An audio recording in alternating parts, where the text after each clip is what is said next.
শুনেন একটা কথা বলি, আপনার সংসার আপনার নিজেরই গুছায় রাখতে হবে। আপনার সংসার অন্য কেউ গুছায় দিব না। এই কথাটা জিজ্ঞাসা করবেন যে কেন বললাম এই কথাটা।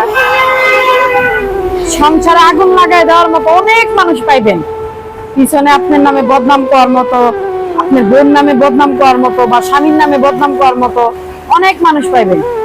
একটা বোর কাছেও কিন্তু কিছু কিছু মানুষ আসে, তোমার জামাই এরকম না, তোমার জামাই ওরকম না, এগুলা শুনেন না। নিজের জামাইকে এরকম নিজে জানার চেষ্টা করবেন, নিজে বোঝার চেষ্টা করবেন।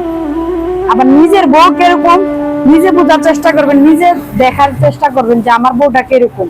এখন আমার মা বললো দেখে আমি আমার বউর উপর অত্যাচার করলাম, আর আমার মা বললো দেখে, মেয়ের মা বললো দেখে স্বামীর উপরে অত্যাচার করে স্বামীর এটি ভোট দিয়ে দিলাম।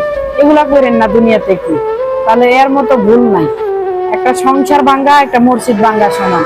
আজকালকার মানুষটা দেখি 19-20 হলে ডিভোর্স নামের কাগজটা লেখার চেষ্টা করে, ডিভোর্সে মানুষে চলে যায়।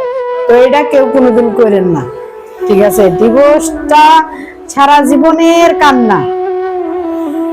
আর কারো কথা শুনে যে আপনি ডিভোর্স দিবেন, এটা কোনোদিন করেন না। কারণ হলো নিজের ভুল নিজের সিদ্ধান্ত নিজে নিতে পারবেন। নিজে ভুল করতেছেন, নিজে সঠিক করতেছেন, আগে নিজের কাছে নিজে বুঝবেন যে আমি কি ভুল করতেছি না সঠিক করতেছি।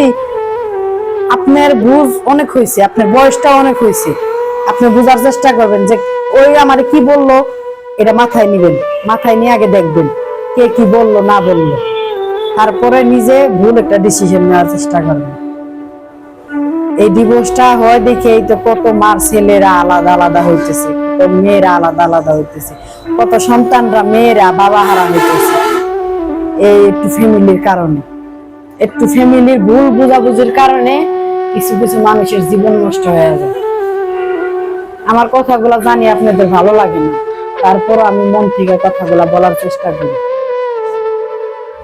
ধন্যবাদ। যদি ভালো লেগে থাকে তাহলে অবশ্যই বলবেন।